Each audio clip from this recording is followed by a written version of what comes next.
Hello everyone, कैसे हो आप लोग। तो आप लोग बहुत अच्छे हो गए, आपका 10th का एग्जाम बहुत अच्छा गया होगा। तो अब 10th का एग्जाम हो चुका है, तो अब आपने डिसाइड भी कर लिया होगा कि आपको 11th में क्या लेना है, साइंस लेना है, कॉमर्स लेना है या आर्ट्स लेना है। तो अगर कॉमर्स ले रहे हो तो आपके लिए सबसे इंपॉर्टेंट सब्जेक्ट क्या होने वाला है, अकाउंटेंसी। और अकाउंटेंसी का सबसे पहला चैप्टर इंट्रोडक्शन, जिसमें हम जानेंगे अकाउंटेंसी होता क्या है, क्यों पढ़ते हैं अकाउंटेंसी पढ़ने की जरूरत क्या है, तो इसको हम लोग सीखने वाले हैं। ठीक है, तो हमारा सबसे पहला चैप्टर 1, जिसका नाम है meaning, objective, scope and nature of accounting.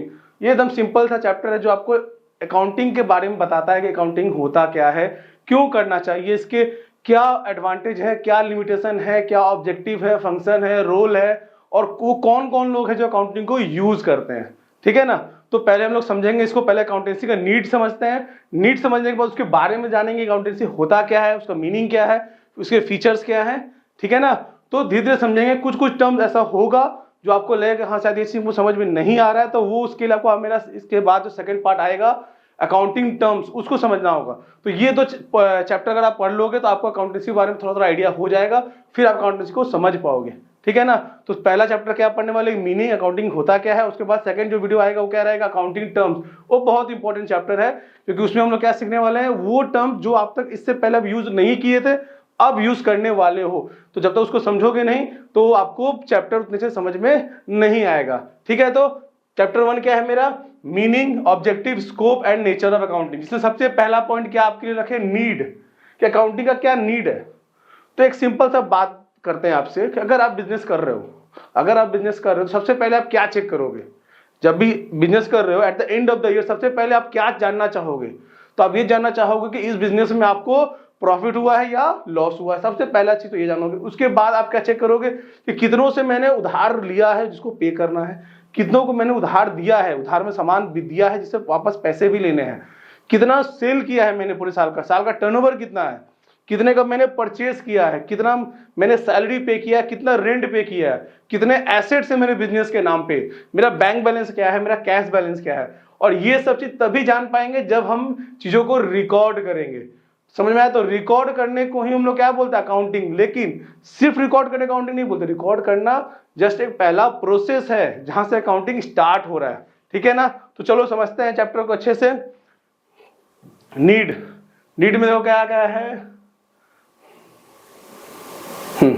देखो, at the end of the year all the businessmen want to know how much they have gained or lost during the year, how much capital is invested in the business at the end of the year, how much amount they are liable to pay and to whom। देखो simple सा बोला कि हर एक at the end of the साल के अंत में, at the end of the year क्या आप जानना चाहोगे कि आपके बिजनेस में क्या हो रहा है, प्रॉफिट हो रहा है, गेन हो रहा है, या फिर आपको लॉस हो रहा है।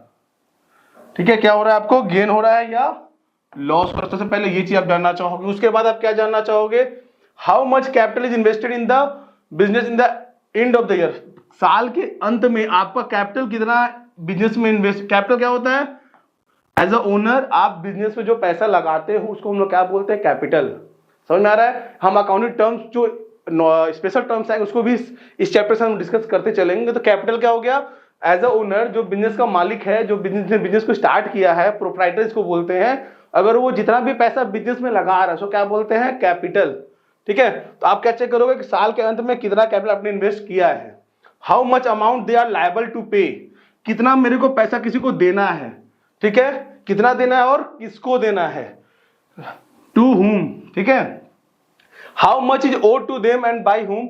In order to attain such information, it is essential to keep complete and systematic record of each and every business transaction entered into during the। क्या बोल रहा है, ये सभी जानकारी हमको तभी मिलेगी जब हम लोग अपने बिजनेस ट्रांजेक्शन का कंप्लीट एंड सिस्टमैटिक रिकॉर्ड रखेंगे। एवरी बिजनेस ट्रांजेक्शन, ठीक है, इंटर्ड ड्यूरिंग द ईयर, उस साल के एंड में या उस साल तक पूरा जितने भी ट्रांजेक्शन हुए हैं बिजनेस में, उन सबका एक प्रॉपर सिस्टमैटिक वे से रिकॉर्ड रखेंगे। तो ठीक है, by keeping a complete and systematic record of every business dealing the businessman can know how much is the amount of purchase. अगर आप रिकॉर्ड रखते हो तो क्या क्या जानने को मिलेगा, पहला अमाउंट ऑफ परचेज, पूरे साल में आपने कितने का परचेज किया है, पूरे साल में आपने कितने का सेल्स किया है, क्या आपका टोटल एक्सपेंस है।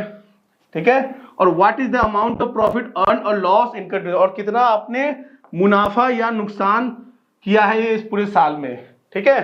Furthermore he can ascertain the financial position of the business, और आप अपने बिजनेस का फाइनेंशियल पोजीशन भी जान पाओगे। फाइनेंशियल पोजीशन मतलब क्या हो गया, फाइनेंस से रिलेटेड, कि आपका पैसे के मामले में बिजनेस कैसा चल रहा है। अगर आपके बिजनेस के पास जितने भी एसेट्स हैं वो आपके खुद के पैसे परचेस किए हुए, आपने उधार ज्यादा मार्केट से नहीं लिया हुआ है, तो आपका फाइनेंशियल पोजीशन कैसा है, अच्छा है।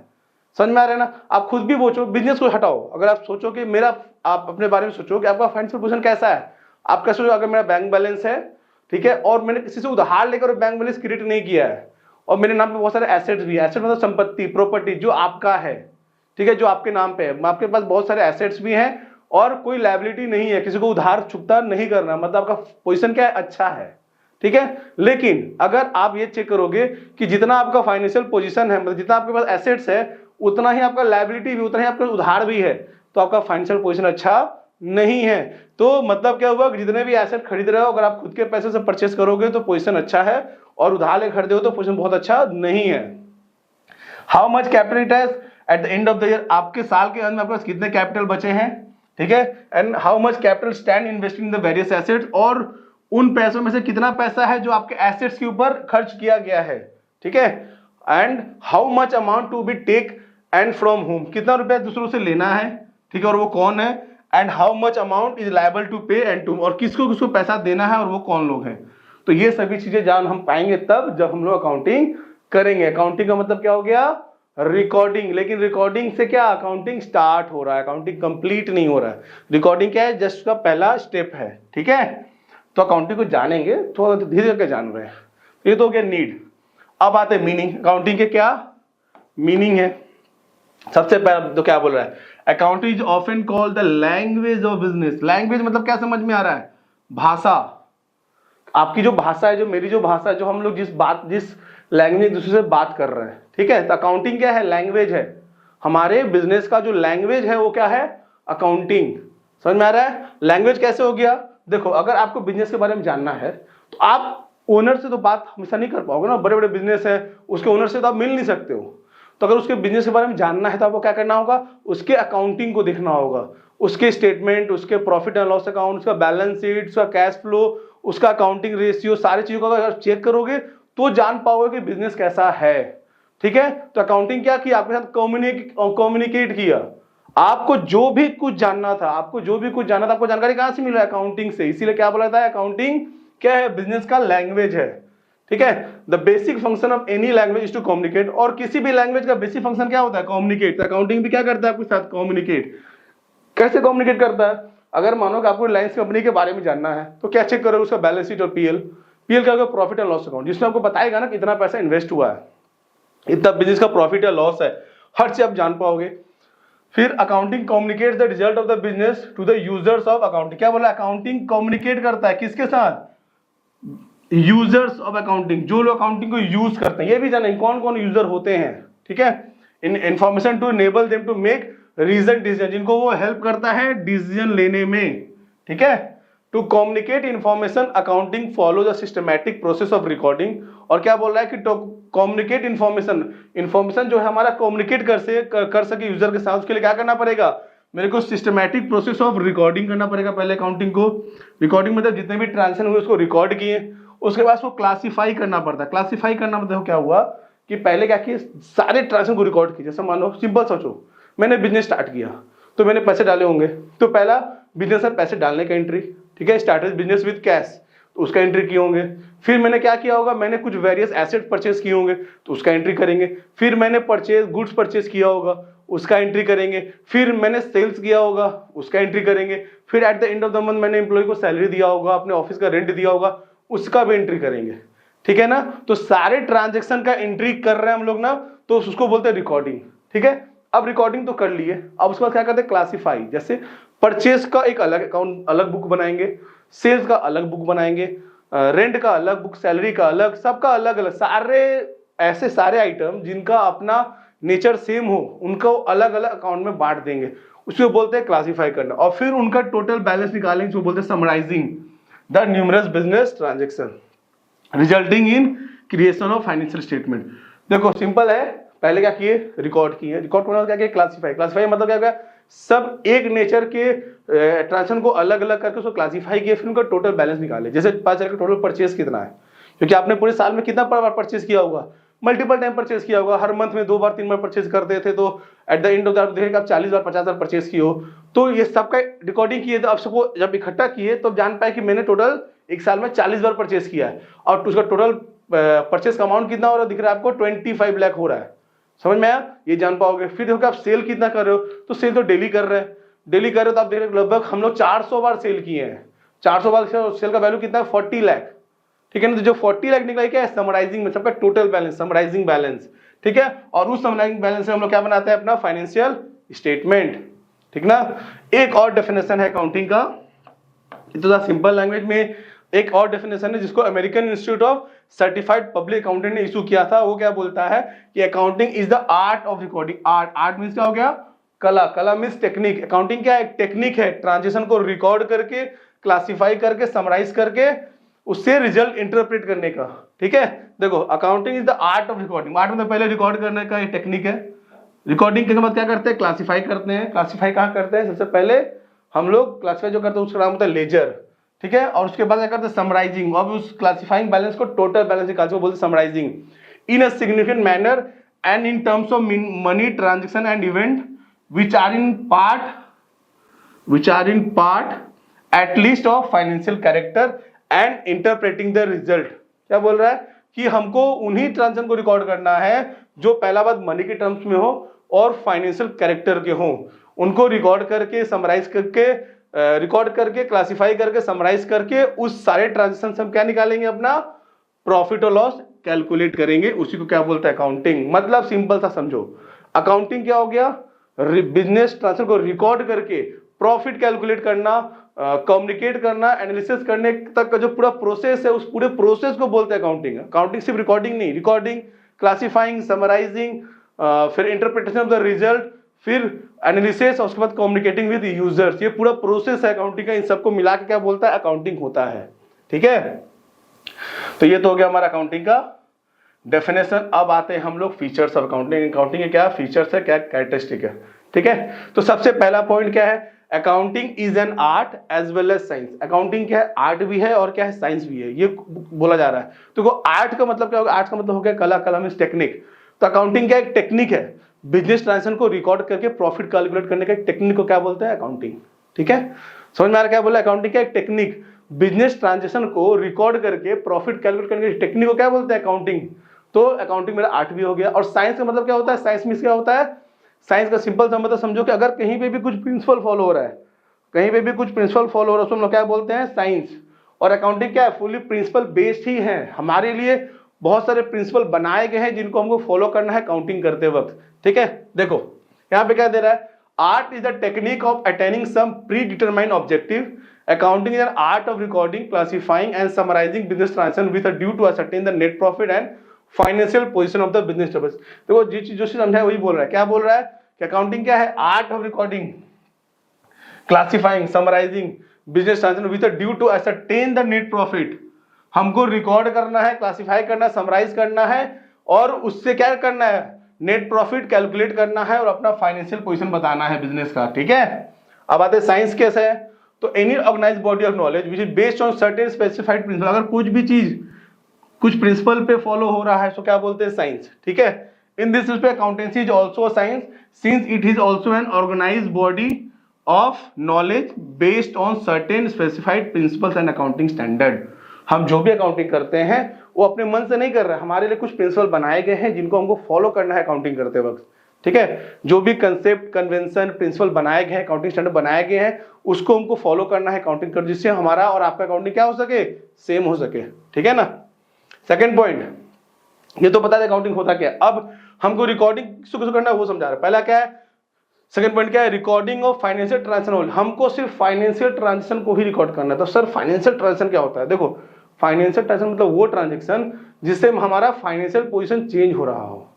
समझ में आ रहा है, वो ट्रांजेक्शन जिससे हमारा फाइनेंशियल पोजीशन चेंज हो रहा हो। देखो बिजनेस में बहुत तरह के एक्टिविटी होते हैं, बिजनेस में बहुत तरह की एक्टिविटी होती है, बट वो एक्टिविटी जिससे हमारा फाइनेंशियल पोजीशन ना चेंज हो। जैसे मानो कि पहले मेरे पास 2 लाख रुपए थे, ठीक है, आज मेरे पास 1,50,000 है और 50,000 का क्या है, स्टॉक आ गया, मतलब गुड्स मैंने खरीदा, ये था फाइनेंशियल ट्रांजेक्शन। नॉन फाइनेंशियल क्या होता है, जैसे कि मानो हमारे यहाँ पे 2 मैनेजर थे, सेल्स मैनेजर, परचेस मैनेजर, दोनों में कुछ कॉन्फ्लिक्ट हुआ और सेल्स मैनेजर ने हमारी कंपनी को छोड़ दिया, ठीक है, और सेल्स मैनेजर बहुत ही एफिशिएंट था, उसके जाने से मेरे को कुछ ना कुछ लॉस होगा। जो मेरा सेल पहले हर महीने का 5 लाख हो रहा था, अब शायद कम हो जाए, लेकिन हम इसको रिकॉर्ड नहीं कर सकते हैं, ठीक है ना। तो बिजनेस में बहुत तरह की एक्टिविटी है, वो एक्टिविटी जिसको हम लोग मनी के टर्म्स में मेजर कर सकते हैं और वो फाइनेंशियल कैरेक्टर के हो, उन्हीं को हमको रिकॉर्ड करना है।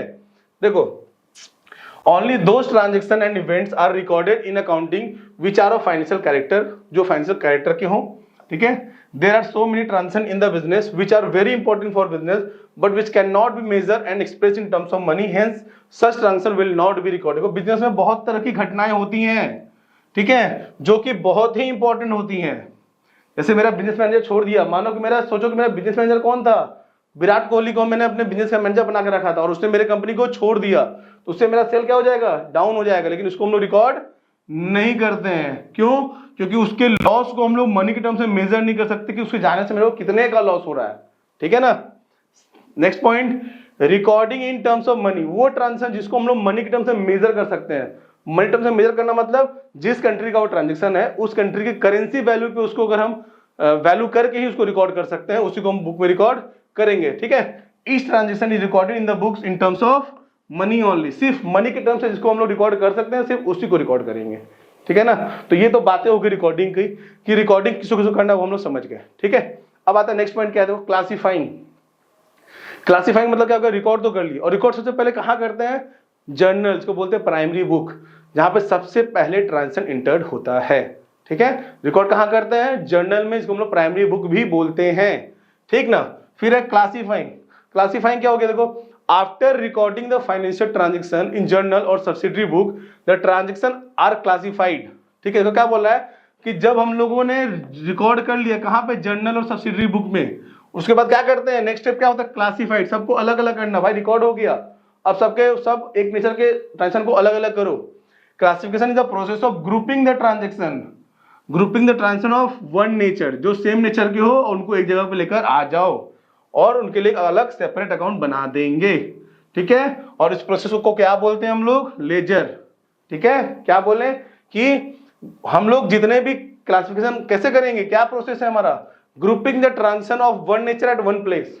जितने भी ट्रांजेक्शन हमने रिकॉर्ड किए हैं जो एक नेचर के हैं, उनको एक जगह लाकर उनका एक सेपरेट अकाउंट बना देंगे, और इसी प्रोसेस को हम लोग क्या बोलते हैं, ledger. The book in which various accounts are open is called ledger, जहां पे हम उसको क्लासिफाई कर चुके हैं, नाम है लेजर।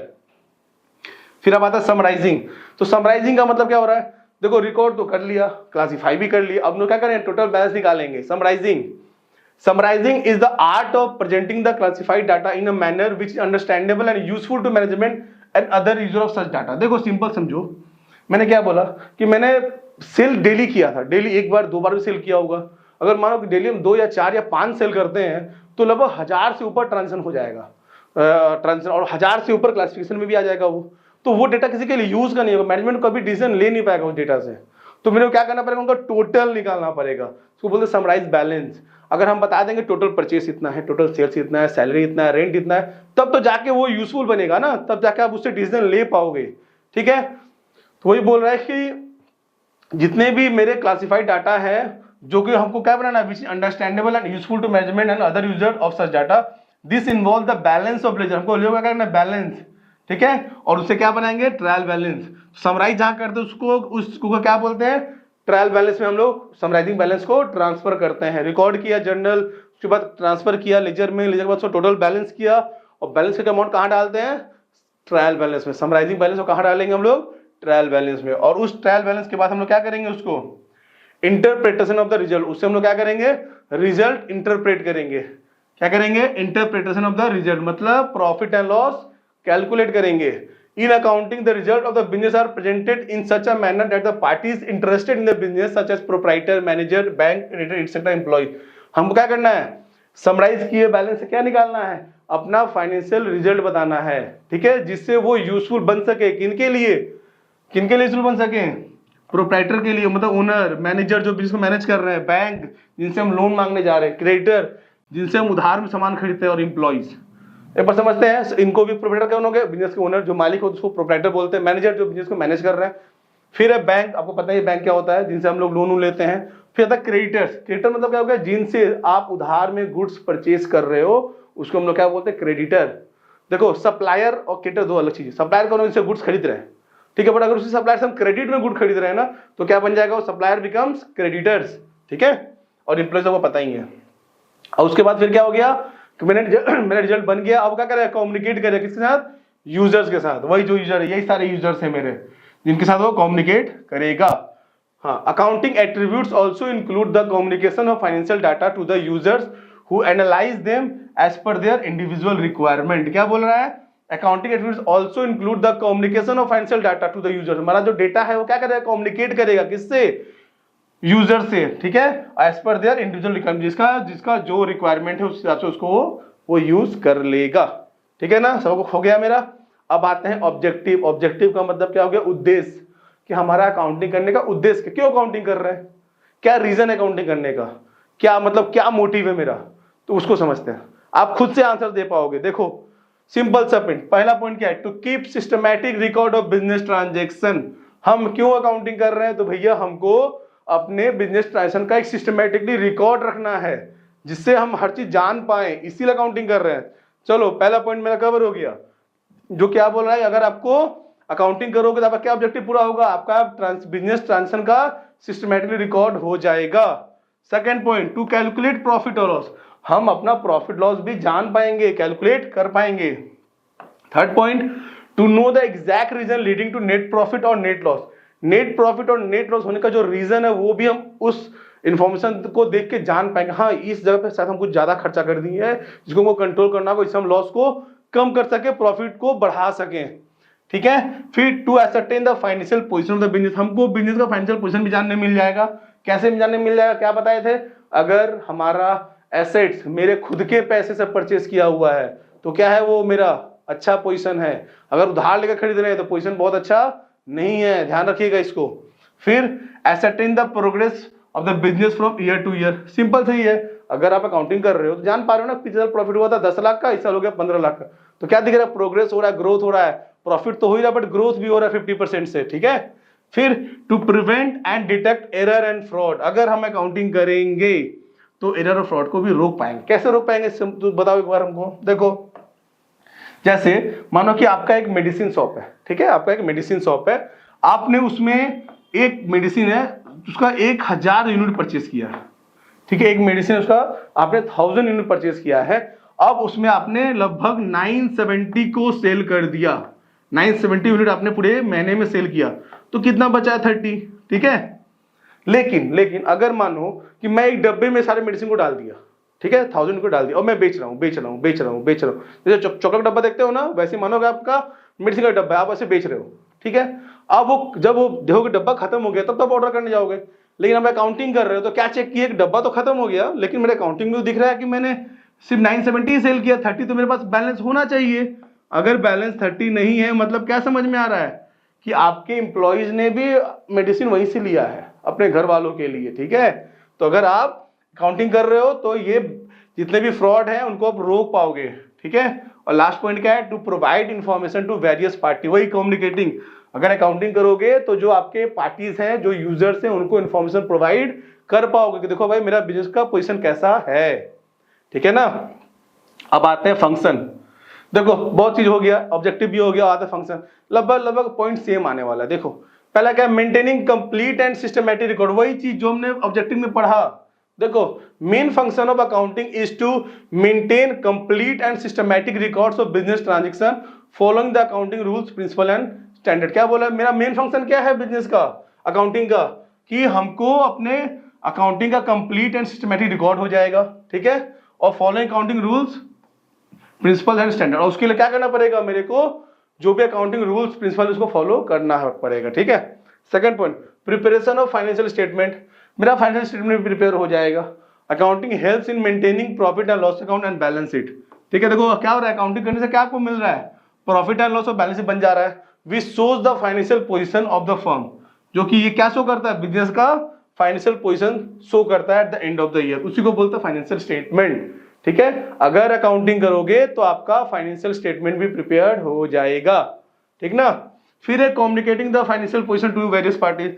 अब अकाउंटिंग करोगे तो फाइनेंशियल स्टेटमेंट बन गया, डेटा का रिकॉर्ड हो गया, तो वो क्या करेगा, वो कम्युनिकेट करेगा किसके साथ, आपके यूजर्स के साथ, ठीक है। यूजर्स कौन कौन होते हैं हमने डिस्कस कर दिया, आगे भी डिस्कस करने वाले हैं, ठीक है। Accounting help in communicate the information regarding to net profit, asset, liability etcetera to the interested parties.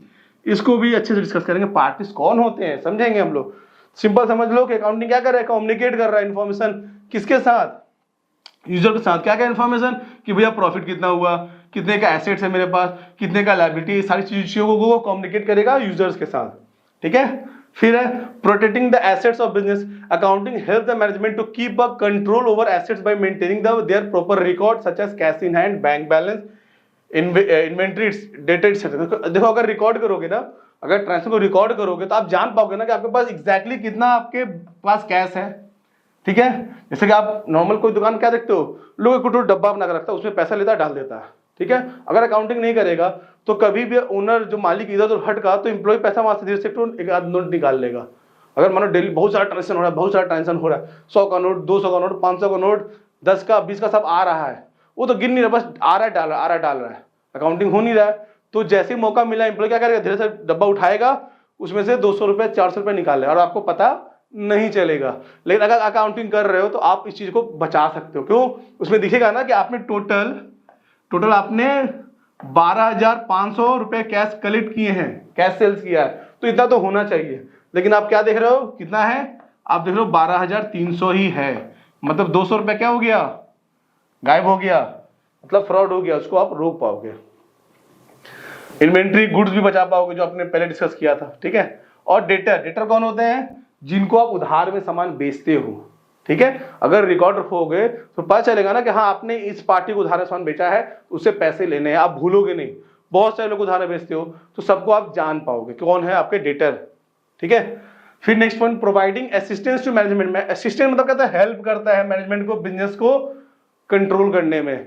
Accounting assist the management in the task of planning, controlling and decision making of providing timely information. Accounting क्या कर रहा है, management को timely information देता है, जिसके उसको क्या होता है, हेल्प होता है क्या करने में, बिजनेस को प्लान करने में, कंट्रोल करने में और डिसीजन लेने में, ठीक ना।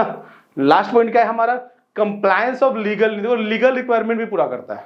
अकाउंटिंग क्या करता है, हमारा लीगल रिक्वायरमेंट भी पूरा करता है। क्या है legal requirement, under the provision of various law such as companies act, income tax act, goods and service tax, a business has to submit various statements such as annual accounts, income tax and GST return etcetera. Accounting perform this function by supplying the information to the government agency. देखो क्या बोल रहा है ना कि बहुत सारे business में कंपनीज एक्ट क्या बोलता है कि आपको इनकम टैक्स एक्ट, जीएसटी सब क्या बोलता है कि बिजनेस को सबमिट करना पड़ेगा अपना स्टेटमेंट, ठीक है। जैसे एनुअल अकाउंट, इनकम स्टेटमेंट, सब को आपको अपलोड करना है, गवर्नमेंट को शो करना है। तो अगर अकाउंटिंग करोगे तो ही इस चीजों को आप लोग अपलोड कर पाओगे। तो ये आपका लीगल नीड को भी पूरा करता है, ठीक है। अब आते हैं एडवांटेज। चलो एडवांटेज से पहले एक बार हम यूजर समझ लेते हैं। यूजर्स कौन कौन यूजर्स होते हैं, ठीक है, उसके बाद एडवांटेज डिसएडवांटेज में आएंगे।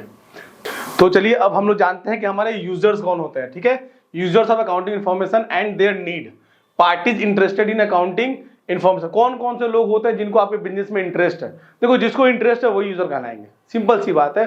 जिनको आपके बिजनेस में इंटरेस्ट है, तो कौन कौन से लोग इंटरेस्टेड होंगे, पहला चीज भाई ओनर, जो बिजनेस का मालिक है वो तो भाई इंटरेस्टेड रहेगा ही। दूसरा, जिसको आपने अपॉइंट किया बिजनेस को मैनेज करने के लिए, आपका मैनेजमेंट, इन दोनों को तो भाई अकाउंटिंग एकदम जानना ही, क्योंकि उनको तो बहुत ज्यादा ये यूज होने वाला है, ठीक है। तो इन दोनों को क्या बोलते हैं, इंटरनल यूजर्स, ठीक है। Owners contribute capital in the business and as such want to know about the profitability and financial soundness of the business। क्या बोल रहा है, ओनर क्या करता है, कैपिटल कंट्रीब्यूट किया है ना बिजनेस में, तो भाई वो तो जानेगा ही ना कि बिजनेस में प्रॉफिट कितना हो रहा है और हमारा फाइनेंशियल साउंडनेस कैसा है, ठीक है। Owner also need accounting information to assess safety of their money invested in the form of capital. Owner क्यों देख रहा है, भाई उसको सेफ्टी देखना है कि भाई इसको जो पैसा बिजनेस में लगाया है कैपिटल वो सेफ है कि नहीं है, ठीक ना। अब आते हैं management. Management need accounting information for the efficient and smooth running of the business enterprise. क्या बोल रहा है, management need accounting information for the efficient and smooth running of the business enterprise. Management need accounting information to compare the performance of the enterprise with other similar enterprise in the industry. एकदम similar, एकदम simple चीज। Management क्यों कर रहा है भाई? Management को क्या देगा कि बिजनेस को एफिशिएंटली वो मैनेज कर सके, स्मूथ रनिंग के लिए वो अकाउंटिंग चेक करेगा, ठीक है। और क्या करेगा, और क्यों चाहिए उसको कि भाई वो डेटा को कंपेयर कर पाए किसके साथ, जो अदर सिमिलर इंटरप्राइज है उनके साथ, जितने भी अदर जो सिमिलर इंडस्ट्री है उनसे वो कंपेयर तो करना है कि भाई वो कैसा काम करो, हम कैसा कर रहे हैं। तो अकाउंटिंग रहेगा तब तो जान पाएंगे ना, ठीक है। अब आते हैं एक्सटर्नल, वो लोग जो बाहर के लोग हैं। इसमें पहला पॉइंट क्या है, देखो पोटेंशियल इन्वेस्टर। पोटेंशियल इन्वेस्टर क्या होता है, वो लोग जो इन्वेस्ट करने का सोच रहे हैं कि बिजनेस में इन्वेस्ट करेंगे नहीं करें, करेंगे तो फायदा होगा कि लॉस होगा। तो अगर उनको इन्वेस्ट करना है, सोच रहे हैं, तो क्या पहले चेक करेंगे कि मेरा पैसा सेफ है कि नहीं है और ये बिजनेस रिवॉर्डिंग है कि नहीं है, ठीक है। Potential investor need information to जज how safe and rewarding the propose investment will be. कितना मेरा पैसा सेफ है और कितना रिवॉर्डिंग है ये बिजनेस में इन्वेस्टमेंट करना, ठीक है।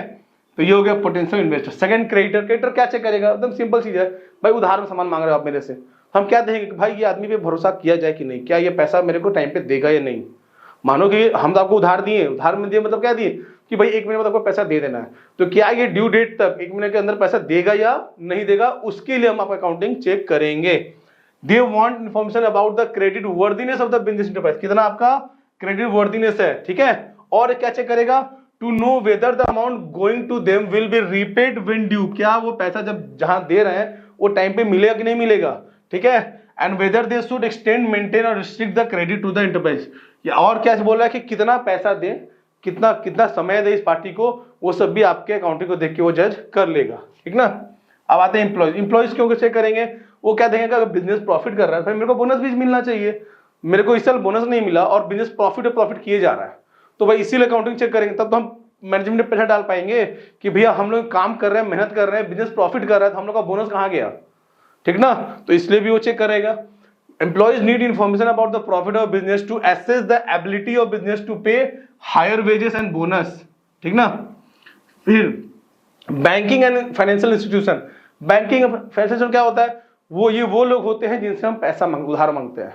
तो वो अगर हम उनसे उधार मांगेंगे तो मेरा क्या चेक करेंगे, फाइनेंशियल पोजीशन चेक करेंगे, मेरा बिजनेस का कंडीशन चेक करेंगे, क्या इस आदमी को उधार दिया जा सकता है कि नहीं, ठीक है। और दिया जा सकता है तो कितने दिनों के लिए दिया जा सकता है और कितना दिया जा सकता है, तो ही वो आपको उधार देगा। Bank and financial institution are the organisation who provide loan to business. कौन लोग होते हैं, जो बिजनेस को लोन प्रोवाइड करते हैं, ठीक है।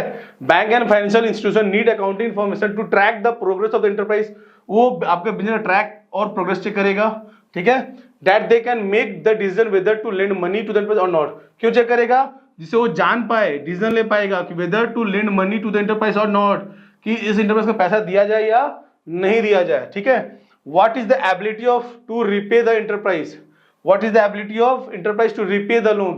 क्या इसके पास एबिलिटी है पैसा चुकाने का इंटरप्राइज के पास, और how much money to lend to them, और कितना पैसा इसको दिया जा सकता है, ये कौन चेक करेगा, बैंकिंग एंड फाइनेंशियल इंस्टीट्यूशन। ये आपके अकाउंटिंग को देख के ये डिसीजन लेगा, ठीक है। और गवर्नमेंट और टैक्स अथॉरिटी क्यों चेक करेगा, क्योंकि उसको क्या चाहिए, इनकम टैक्स चाहिए और जीएसटी चाहिए। तो आपके अकाउंटिंग को देख के वो जानेगा ना कि आपका कितना इनकम हुआ है, तो जितना इनकम हो उतना आप टैक्स पे कर रहे हो कि पे नहीं कर रहे हो, ठीक है ना। तो ये हो गया मेरा यूजर्स। अब आते हैं एडवांटेज और उसके लिमिटेशन के ऊपर। हाँ, एडवांटेज और यूजेस ऑफ अकाउंटिंग। तो सबसे पहला क्या है, helpful in management of business. Business को ये हेल्प करता है, helpful in management of business. Business को क्या कर रहा है, ये हेल्प करता है बिजनेस को प्लानिंग करने में, बिजनेस कंट्रोल करने में, डिसीजन लेने में मैनेजमेंट को हेल्प करता है। It helps the management in estimating future sales and expenses of providing information such as increase और decrease in sales, increase in cost of production. अगर उसको सब सारी इन्फॉर्मेशन मिलेगी तो क्या करेगा, वो मैनेजमेंट को हेल्प मिलेगा। क्या मिलेगा, फ्यूचर सेल्स को लेकर कितना फ्यूचर सेल करना है, पहला चीज एक्सपेंसेस को लेकर जानकारी मिलेगी, और मेरा जो सेल में जितना भी इंक्रीज डिक्रीज हो रहा है उसके बारे में जानकारी मिलेगी, और कॉस्ट ऑफ प्रोडक्शन भी बढ़ रहा है घट रहा है उसके बारे में भी जानकारी मिलेगा, ठीक है। Helpful in decision making. Accounting provide all the information required for making decision on matters such as fixing the selling price of goods, providing discount on a commodity. अगर आपके पास अकाउंटिंग है तो आप क्या कर पाओगे, डिसीजन ले पाओगे कि मेरे को सेलिंग प्राइस कितना रखना है और कितना मेरे को डिस्काउंट देना है, इसका आपको नॉलेज होगा, जानकारी मिलेगा। और helpful in controlling. Accounting provide information to management to keep a check on cost and over spending. हम अपने कॉस्ट को कैसे कंट्रोल करें, हम देखेंगे ना मेरा कॉस्ट ऑपरेशन बढ़ रहा है तो क्या करना पड़ेगा, मेरे को कॉस्ट पे कंट्रोल लगाना पड़ेगा, जितना ज्यादा हो सके हम कॉस्ट को कम कर सके, ठीक ना। सेकंड पॉइंट क्या है, प्रोवाइड कंप्लीट एंड सिस्टमैटिक। भैया ये तो पढ़ के हम लोग थक गए, ऑब्जेक्टिव में भी मिला, फंक्शन में भी मिला, अब एडवांटेज में भी मिल रहा है, कोई दिक्कत नहीं भाई, सब में ये पॉइंट कॉमन है, ठीक है। प्रोवाइड कंप्लीट एंड सिस्टम, अगर अकाउंटिंग करेंगे तो मेरे ट्रांजेक्शन का, बिजनेस ट्रांजेक्शन का क्या होगा, कंप्लीट और सिस्टमैटिक रिकॉर्ड हो जाएगा, ठीक ना। तो ये तो इजी है। हाँ ये भी पॉइंट बाबा सी से सिमिलर, इंफॉर्मेशन रिगार्डिंग प्रॉफिट और लॉस। हाँ तो मेरा जो प्रॉफिट है, मेरा जो लॉस है, उसकी भी जानकारी हमको मिल जाएंगी, ठीक है भाई, अच्छी बात है, तुमको ऑलरेडी पता है सर, हाँ तो ठीक है, अच्छी बात है ना। फिर इंफॉर्मेशन रिगार्डिंग फाइनेंशियल पोजीशन, ले ये बात भी तुमको पता है, हाँ तो कोई बात नहीं, हमको ये भी समझ में आ गया ना, इंफॉर्मेशन रिगार्डिंग फाइनेंशियल पोजीशन, हम अपने फाइनेंशियल पोजीशन को जान पाएंगे कि मेरा बिजनेस का फाइनेंशियल पोजीशन कैसा है। Next point, enables comparative study. Competition मतलब हम कंपेयर कर पाएंगे अपने बिजनेस को दूसरे बिजनेस के साथ, हम कंपेयर कर पाएंगे खुद को एक साल से दूसरे साल के साथ, ठीक है। Helpful assessment of tax liability, tax liability में भी हेल्प करता है। क्या हेल्प करता है, अगर अपना प्रॉफिट और लॉस निकालोगे तो क्या पता चलेगा, आपका इनकम पता चलेगा, इनकम पता चलेगा तो कितना टैक्स पे करना वो पता चल जाएगा आपको, ठीक है। Evidence in legal matter, properly maintained accounts supported by authenticated document are accepted by the court as a firm evidence। अगर आपके अगेंस्ट कोई भी केस चल रहा है तो प्रॉपर्ली जो अकाउंट मेंटेन किया गया है वो एज ए एविडेंस आप कोर्ट में पेश कर सकते हो, कोर्ट उसको एक्सेप्ट करता है, ठीक है। और लास्ट क्या है, फैसिलिटेट सेल ऑफ बिजनेस। अगर आपको बिजनेस को सेल करना है तो उसमें भी आपको ये हेल्प करता है। If a business entity is being sold, the accounting information can be utilised to determine the proper purchase price. आपको हेल्प करेगा कि बिजनेस का परचेस प्राइस कितना होना चाहिए, ठीक है। तो ये हो गया एडवांटेज। अब आते हैं हम लोग लिमिटेशन में कि क्या क्या इसके डिसएडवांटेज है। लिमिटेशन ऑफ अकाउंटिंग, लिमिटेशन, पहला point, influence by personal judgement. देखो अकाउंटिंग में क्या होता है ना कि बहुत जगह आपको डिसीजन लेना पड़ता है कि कौन सा मेथड चूज करे, कौन सा पॉलिसी चूज करे, तो वहां पे आपको पर्सनली सोचना पड़ता है, ठीक है। जैसे मानो कि आपने एक मशीनरी खरीदा, आपका एक कंपनी है, आपका उस कंपनी में आप मानो कि शूज प्रोड्यूस कर रहे हो, तो उसके लिए आपने मशीनरी खरीदा, तो कोई आदमी सोचेगा कि इस मशीनरी को हमने को 10 साल में चलेगा, कुछ सोचेगा इसको 15 साल चलाएंगे, कुछ को 12 साल चलाएंगे, तो डिपेंड करता है उस पर्सन के ऊपर। तो उसको डिसीजन लेना कि लगभग इसका लाइफ कितना है, तो उसके लाइफ को आप क्या करोगे ना, उसके कॉस्ट से कंपेयर कर पाओगे और उस हिसाब से आप डेप्रिसिएशन निकाल पाओगे, ठीक है। पढ़ते हैं यहाँ पे, accounting is at exact science and accountant has to exercise his personal judgement in respect of various item. For example, it is extremely difficult to predict with any degree of accuracy the actual useful life of an assets, ठीक है, which is needed for calculating depreciation। देखो depreciation क्या होता है पहले समझ लो। depreciation मतलब क्या हुआ कि अगर आप कोई भी एसेट खरीदते हो ना, तो उस एसेट का जो कॉस्ट होता है वो पूरा सारा कॉस्ट, मानो एक मशीनरी खरीद रहे हो, इसका लाइफ है 10 साल, आप सोचो कि 10 साल चलेगा, तो 10 साल में उसका कॉस्ट को आपको डिवाइड करना है, एक ही साल में उसको डिवाइड नहीं कर देना है। जैसे मानो कि उसका एक मशीनरी खर्च का दाम था 10 लाख, ठीक है, और आपको क्या लगे 10 साल चलेगा, तो आपको क्या करना, हर साल 1 लाख अपने एक्सपेंस में दिखा के उसको राइट ऑफ करोगे, और वही 1 लाख क्या होता है, डेप्रिसिएशन, ठीक है। और इसको और जी हम समझो कि जो भी एसेट्स होते हैं, संपत्ति जिसको यूज करने से वैल्यू डिक्रीज हो रहा है, किसी भी एसेट्स का अगर वैल्यू डिक्रीज जो होता है उसको अकाउंटिंग टर्म में क्या बोलते हैं, डेप्रिसिएशन। और एक एग्जांपल लो, आपके पास मोबाइल फोन तो होगा, मोबाइल फोन आपने खरीदा, 1 साल आपने यूज किया, तो 1 साल बाद क्या उसका वैल्यू सेम रहेगा, नहीं ना, तो जितना वैल्यू डिक्रीज हो रहा है उसी को अकाउंटिंग टर्म में क्या बोलते हैं, डेप्रिसिएशन, जो वैल्यू डिक्रीज हो रहा है, ठीक है ना। तो वही बोल रहा है, देखो accounting is as it exact science and accountant has to exercise his personal judgement in respect of various item, ठीक है। तो बहुत सारे आइटम में आपको क्या करना पड़ता है, खुद ही जजमेंट करना पड़ता है, पर्सनल जजमेंट करना पड़ता है, ठीक है। एग्जाम्पल के तौर पर क्या दे रहा है कि अगर आपने एक एसेट खरीदा है तो उसका कितना लाइफ होगा ये आप खुद के अंदाजे से उसको लगा पाओगे, और उसी बेसिस पर आपको डेप्रिसिएशन कैलकुलेट करना है। तो ये तो इसका नेगेटिव पॉइंट है, लिमिटेशन है कि कहीं कहीं पे आपको खुद से डिसीजन लेना पड़ता है, खुद से सुनना पड़ता है कि इसका लाइफ कितना होगा, ठीक है। फिर based on accounting concept and convention, accounts are prepared on the basis of number of accounting concept and convention, hence the profitability and the financial position disclose by it may not be realistic. देखो बहुत जगह क्या होता है ना, आपको खुद से डिसीजन लेना है। जैसे समझो कि डेप्रिसिएशन में एक दिन सोचा कि 10 लाख एसेट है, 10 साल चलेगा तो एक्सपेंस कितना दिखा है 1 लाख, हर साल 1 लाख दिखा रहा है। कोई सोचेगा नहीं इसका लाइफ 20 साल होगा और क्या दिखा रहे हो 50,000, ठीक है। तो हो सकता है अगर इसमें 50,000 दिखाए तो इनकम ज्यादा दिखेगा आपको, तो उस केस में क्या होगा कि आपका प्रॉफिट जो रियलिस्टिक नहीं होगा। तो वही बोल रहा है कि बहुत सारे कंसेप्ट कन्वेंशन को फॉलो करते हैं, इसीलिए बहुत समय में कभी कभी क्या होता है कि जो हम प्रॉफिट डिस्क्लोज किए हैं वो रियलिस्टिक नहीं होता है, ठीक है। और इसका एक और लिमिटेशन क्या होता है कि अकाउंटिंग कंसेप्ट कन्वेंशन वो लोग जो लोग कॉमर्स बैकग्राउंड से नहीं रहते हैं, साइंस से आर्ट्स से हैं, उनको ये कन्वेंशन प्रिंसिपल समझ में नहीं आता है, तो वो उनके लिए अकाउंटिंग थोड़ा सा डिफिकल्ट हो जाता है समझना, तो ये भी उसका एक लिमिटेशन है, ठीक है। फिर incomplete record, accounting statement provide only the incomplete information because the actual profit और loss of business can be known only when the business is close down. देखो क्या बात हो रहा है कि अगर एक्चुअल प्रॉफिट, किसी भी बिजनेस का एक्चुअल प्रॉफिट पता तब चलता है जब बिजनेस कंप्लीटली बंद हो जाता है। किसी भी बिजनेस का एक्चुअल प्रॉफिट लॉस पता कब चलेगा जब बिजनेस कंप्लीटली बंद हो जाता है। लेकिन हम प्रॉफिट कितने दिन निकालते हैं, एक साल का निकालते हैं। हम जो प्रॉफिट निकाल रहे हैं वो 1 साल का निकाल रहे हैं, इसीलिए बोला जाता है कि जो इन्फॉर्मेशन है वो इनकम्प्लीट है। कंप्लीट कब होगा जब बिजनेस कंप्लीटली वाइंड अप होगा, तो ये भी उसका एक लिमिटेशन है, ठीक है। फिर omission of qualitative information, qualitative information मतलब पहले डिस्कस किया था ना, जो मेरा मैनेजर वाला एग्जांपल वाला जो था। देखो यहाँ पे क्वालिटेटिव चीजों को इग्नोर कर दिया था, यहाँ पे सिर्फ क्वांटिटी चीजों को ही रिकॉर्ड करते हैं। अगर कोई मेरा बहुत ही एफिशिएंट एम्प्लॉय मैनेजर छोड़ रहा है जिससे मेरा सेल इफेक्ट होगा, ठीक है ना, तो उस चीज को रिकॉर्ड नहीं करते, सिर्फ क्वांटिटी चीजों को ही रिकॉर्ड करते हैं। Accounts contain only those information which can be express in terms of money, उन्हीं चीजों को रिकॉर्ड करना है जिसको मनी टर्म्स आप लोग मेजर कर सकते हो। Qualitative aspect of business units are completely committed from the books as this can not be express in terms of in monetary terms. क्या बोला, क्वालिटेटिव एस्पेक्ट जो होता है बिजनेस का उसको कंप्लीटली ओमिटेड, मतलब कंप्लीटली उसको रिकॉर्ड नहीं करते हैं from the books, this can not B, क्योंकि ये मनी टर्म्स में एक्सप्रेस नहीं होता है, ठीक है। नेक्स्ट पॉइंट क्या, बेस्ड ऑन हिस्टोरिकल कॉस्ट। देखो हिस्टोरिकल कॉस्ट क्या हुआ, हिस्टोरिकल कॉस्ट मतलब होता है वो कॉस्ट जिस प्राइस आपने उसको पास्ट में परचेज किया होता। हिस्टोरिकल कॉस्ट सुन क्या समझ में आता है, हिस्ट्री से रिलेटेड, मतलब पास्ट से रिलेटेड। तो जिस प्राइस पे आपने उसको पास्ट में परचेज किया था उसी प्राइस पे उसको रिकॉर्ड करके आप चलते हो, तो ये भी उसका एक डिसएडवांटेज है। मार्केट में वैल्यू चेंज होते रहते हैं बट हम उनको रिकॉर्ड नहीं करते हैं, हम लोग सिर्फ वही वैल्यू को लेके चलते हैं, तो इस भी उसका एक लिमिटेशन है। Accounts are prepared on the basis of historical cost, that is the original cost जिस प्राइस हमने उसको परचेज किया था, ठीक है। And as such the figure given in financial statement do not show the effect of changes in price level. तो इसीलिए जो आप फाइनेंशियल स्टेटमेंट में जो अपने एसेट्स का वैल्यू शो कर रहे हो वो एक्चुअल नहीं होता है, क्योंकि वैल्यू मार्केट में क्या हो रहा है, चेंज हो रहा है, बढ़ रहा है, घट रहा है, आप उसको नहीं शो कर रहे हो, ठीक है। इसका एक बेस्ट एग्जांपल क्या है, लैंड एंड बिल्डिंग। देखो लैंड एंड बिल्डिंग क्या होता है, जमीन खरीदे थे आपने 50 लाख में, तो 2 साल 5 साल बाद उस जमीन का वैल्यू क्या होता है, बढ़ जाता है, लेकिन आपका अपने बुक में वही रिकॉर्ड करके रखे हुए हो, तो ये भी उसका एक लिमिटेशन है।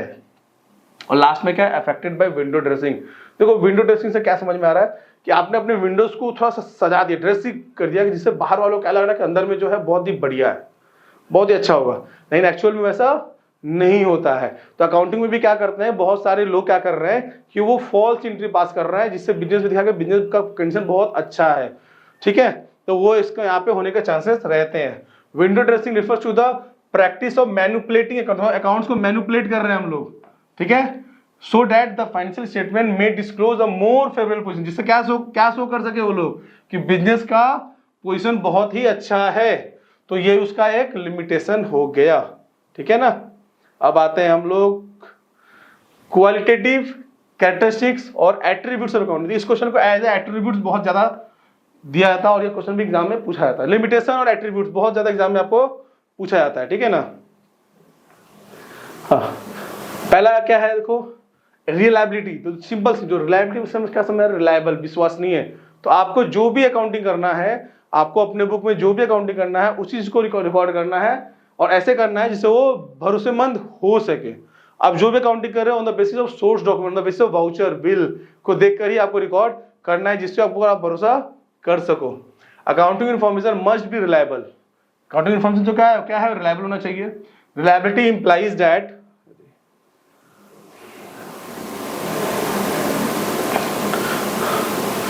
Reliability implies that the information must be factual and verifiable। जो भी इंफॉर्मेशन आप रिकॉर्ड कर रहे हो वो पता कैसे लगेगा रिलायबल है, अगर आप उसको फैक्चुअल और वेरीफाइबल कर रहे हो तो, ठीक है। द अकाउंटिंग एक मिनट, थोड़ा सा इसको एडजस्ट कर लेते हैं।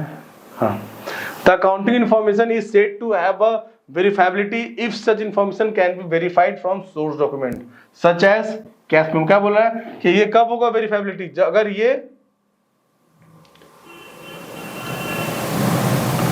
क्या हो गया,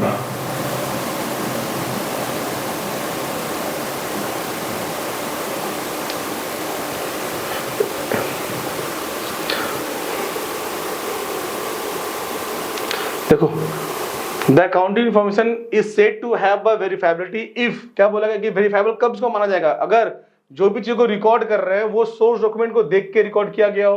वो सोर्स डॉक्यूमेंट कौन होते हैं? जैसे cash memos, purchase invoice, sales invoice, corresponding agreement, property deed and other similar document. मतलब जितने भी डॉक्यूमेंट्स को देख कर आप रिकॉर्ड कर रहे हो तो क्या होगा कि ये वेरीफाइबल किया गया है, तो इस पर हम लोग भरोसा कर सकते हैं। तो ये होगा रिलायबिलिटी। मतलब जो भी चीजों को रिकॉर्ड कर रहे हो, जैसे मान आप अकाउंटेंट हो किसी कंपनी के, ठीक है, अकाउंटेंट हो, तो आपको रिकॉर्ड कब करना है? जब उन्हें पे बोले कि बाबू 2 लाख का सेल रिकॉर्ड कर दो, तो ऐसे रिकॉर्ड नहीं करना है। कब करना है? जब आपका ओनर आपको क्या ला के दे? बिल। आपका जितने भी इंप्लॉइज है आपको बिल ला के दे, purchase bill, sir purchase bill लीजिए, तो रिकॉर्ड करोगे परचेज। आके हम बोलेंगे एज ए ओनर कि बाबू रिकॉर्ड कर दो, 2 लाख का परचेज हुआ, तो रिकॉर्ड नहीं करोगे। भाई सर परचेज बिल दिखाइए, तब ना रिकॉर्ड करेंगे, तब जाके क्या होगा? अकाउंटिंग रिलायबल होगा। ठीक है, तो ये हो गई रिलायबिलिटी। फिर क्या? रेलिवेंस। रेलिवेंस मतलब क्या होता है कि जो रेलिवेंट होना चाहिए, जो इंटरप्राइज का ऑब्जेक्टिव को पूरा कर सके। ठीक है, accounting information decided by financial statement must be relevant to the objective of the enterprise. हमारे ऑब्जेक्टिव को पूरा करना चाहिए। Unnecessary and irrelevant information should not be included in financial statement. जितने भी अननेसेसरी और इररिलेवेंट इंफॉर्मेशन है उसको हमको अकाउंटिंग में इंक्लूड नहीं करना है। To be relevant information must be capable of making difference in decision, that is, it must be help the management, investor, creditor and other users of that accounting information in making decision. Simple सा बात समझो। Relevance मतलब पहला बात related to topic होना चाहिए, ठीक है, रिलेटेड टू बिजनेस इंटरप्राइज होना चाहिए, और ऐसे आपको उसको डिस्क्लोज करना है जो जिसमें अननेसेसरी और इलबिट को रिकॉर्ड नहीं करना है। एग्जांपल समझ लो कि जैसे मानो कि मेरा बिजनेस है, उसमें बहुत सारे छोटे छोटे खर्चे होते हैं। जैसे मानो कि पानी आ रहा है तो जो पानी वाले उसको पैसे दे रहे हैं, जो स्वीपर आता है उसको पैसे दे रहे हैं, और मानो कि जो मेरे यहाँ पूजा हो रहा है तो पंडित जी पूजा कर रहे हैं, वो सब खर्चा। तो छोटे मोटे खर्चे हो जो डेली का 10 रुपया, 20 रुपया, 30 रुपया जा रहा है, 100 रुपया जा रहा है, तो इन सब चीजों को रिकॉर्ड नहीं करते हम लोग। क्या करेंगे? इन सब छोटे छोटे चीजों को क्या कर देंगे? मर्ज करके एक बार में उसको रिकॉर्ड कर देंगे। ठीक है, क्योंकि वो हमको रिलेवेंट चीजों को ज्यादा रिकॉर्ड नहीं करना है। ठीक है, थर्ड पॉइंट है अंडरस्टैंडेबिलिटी। अंडरस्टैंडेबिलिटी मतलब भाई लोगों को समझ भी आना चाहिए, जो आपका लैंग्वेज है वो लोगों को समझ में आना चाहिए। आपको इन सिंपल मैनर में इसको शो करना है जिससे सभी लोग आसानी से समझ सके। जिनको अकाउंटिंग का कम नॉलेज है वो भी आपके अकाउंटिंग को समझ पाए। ठीक है, देखो, accounting information should be presented in such a simple and logical manner, in a simple and logical manner that they are understood easily by their users, जिससे वो इजीली इसको यूज कर सके, समझ सके। ठीक है, कौन कौन? Investor, lender, employ etcetera. ठीक है, a person who does not have any knowledge of accounting terminology मतलब terms should also be able to understand without much difficulty। जिनको अकाउंटिंग टर्म्स के बारे में जानकारी नहीं है वो भी अकाउंटिंग को इजीली समझ पाए, ऐसा अकाउंटिंग करना है आपको। ठीक है, कंपेरेबिलिटी। कंपेरेबिलिटी मतलब क्या? कंपेयर कर सके। Comparability is a very useful quality of the accounting information. The financial statement should contain the figures of the previous year along with the figures of current year, so that the current year performance can be compared with past performance. Similarly, the financial statement should be prepared in such a way that the profitability and financial position of the concern may be compared with other concern of the similar type. देखो simple सा बात क्या बोल रहा है कि ऐसा accounting करो जो कंपेयर कर सको खुद को खुद के साथ, पिछले साल से इस साल से। दूसरा कि हमको कंपेयर ऐसे भी कर सके, हम जो मेरे जैसे दूसरे जो बिन उनसे भी हम कंपेयर कर सके, इस तरह से काउंटिंग करना है। ठीक है, फिर फेथफुल प्रेजेंटेशन, जो भी चीजों को आप शो कर रहे हो फेथफुल होना चाहिए, जिससे विश्वास लोग कर सके। Financial statement are required to show a true and fair view of the profitability, financial position and cash flow of an enterprise. Application of appropriate accounting standard, जहां जहां पे आपको अकाउंटिंग स्टैंडर्ड को फॉलो करने बोला उसको फॉलो करना है। ठीक है, normally result in financial statement portraying true and fair view of information about enterprise.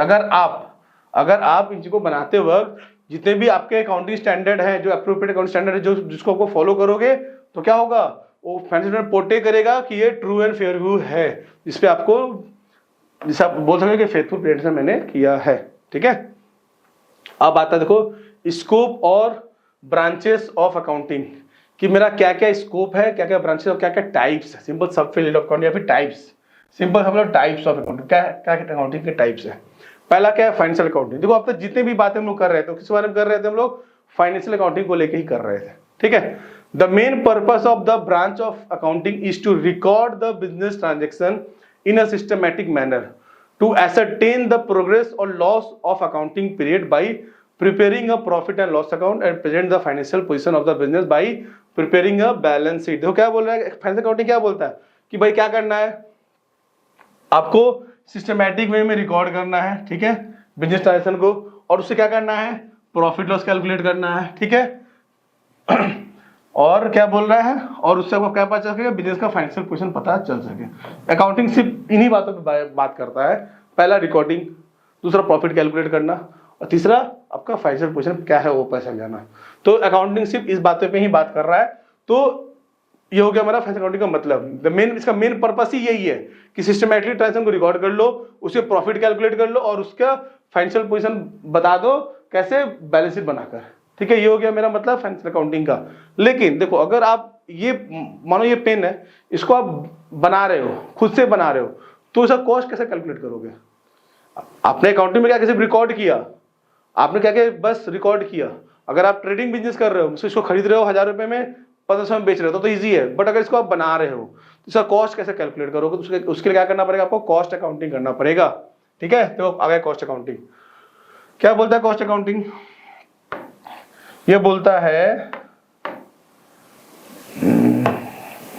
The main purpose of cost accounting is to ascertain the total cost and per unit cost of products produced and service rendered by the business. ठीक है, it also estimates the cost in advance and help the management in exercising strict control over cost. समझ में आया ना, ये management को help भी करता है। भाई देखो ये 1000 में मार्केट में मिल रहा है, तो अगर आप उसको खुद बना रहे हो तो आपका कॉस्टिंग 1000 से कम होना चाहिए। ये पहले आपको बताया था कि हाँ कहाँ पे खर्चा ज्यादा हो रहा है, आप उसको कंट्रोल करो। अगर आपको किसी भी प्रोडक्ट का, अगर किसी प्रोडक्ट का मैन्युफैक्चरिंग कर रहे हो तो उसके कॉस्ट को असरटेन करने के लिए क्या करना होगा, हम लोग को कॉस्ट अकाउंटिंग करना होगा, जिससे हम लोग कॉस्ट को कंट्रोल और कॉस्ट असरटेन कर सकें। ठीक है, फिर आपका क्या है, management accounting. The main purpose of management accounting is to present the accounting information in such a way as to assist the management in planning and controlling operation of business. Simple सा बात है, accounting को इस तरीके से present करो जिससे business को क्या करे, हेल्प करे, मैनेजमेंट को हेल्प करे बिजनेस को प्लान करने में, कंट्रोल करने में और डिसीजन लेने में। ठीक है, ये हो गया मैनेजमेंट अकाउंटिंग। फिर टैक्स अकाउंटिंग। टैक्स अकाउंटिंग क्या बोलता है, अगर आप टैक्स कैलकुलेट करने के लिए अकाउंटिंग कर रहे हो तो उसको क्या बोलेंगे हम लोग, टैक्स अकाउंटिंग।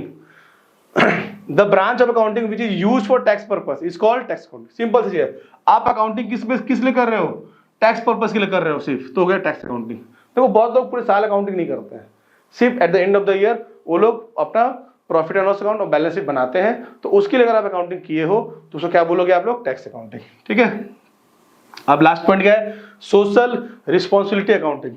ये भी अच्छा पॉइंट है। देखो the society provides the infrastructure and the facility without which business can not operate at all. क्या बोला है, सोसाइटी क्या दे रहा है आपको, इंफ्रास्ट्रक्चर दे रहा है, फैसिलिटी दे रहा है, जिससे बिजनेस ऑपरेट हो रहा है। अगर वो नहीं देगा तो आप ऑपरेट नहीं कर पाओगे। ठीक है, hence the business also has a responsibility to the society. क्या बोल रहा है कि इसीलिए जितने भी बिजनेस है उनका भी क्या हो रहा है, उनका भी एक फर्ज बनता है, उनका जिम्मेदारी बनता है कि वो भी सोसाइटी के बारे में सोचे। ठीक ना, there is a growing demand for report and activity which reflect the contribution of an enterprise to the society. और इसके लिए इसका डिमांड बढ़ रहा है कि भाई जिस सोसाइटी में आप काम कर रहे हो आपको सोसाइटी के बारे में भी सोचना होगा, सोसाइटी के लिए भी कुछ करना होगा। ठीक है, social responsibility accounting is the process of identifying, measuring and communicating the cultivation of business to the society. आप सोसाइटी के बारे में क्या क्या कर रहे हो वो आपको उस अकाउंटिंग के थ्रू दिखाना होगा। तो अगर आप उसके लिए अकाउंटिंग कर रहे हो तो क्या हो गया, सोशल रिस्पॉन्सिबिलिटी अकाउंटिंग। ठीक है ना, अब देखो कुछ टर्म्स है जो एग्जाम में पूछता है आपसे, बुक कीपिंग क्या होता है, अकाउंटिंग क्या होता है, अकाउंटेंसी क्या होता है। ठीक है, ये अकाउंटिंग का एक पार्ट है, अलग से कुछ ऐसा कुछ खास नहीं है, अकाउंटिंग का एक पार्ट है।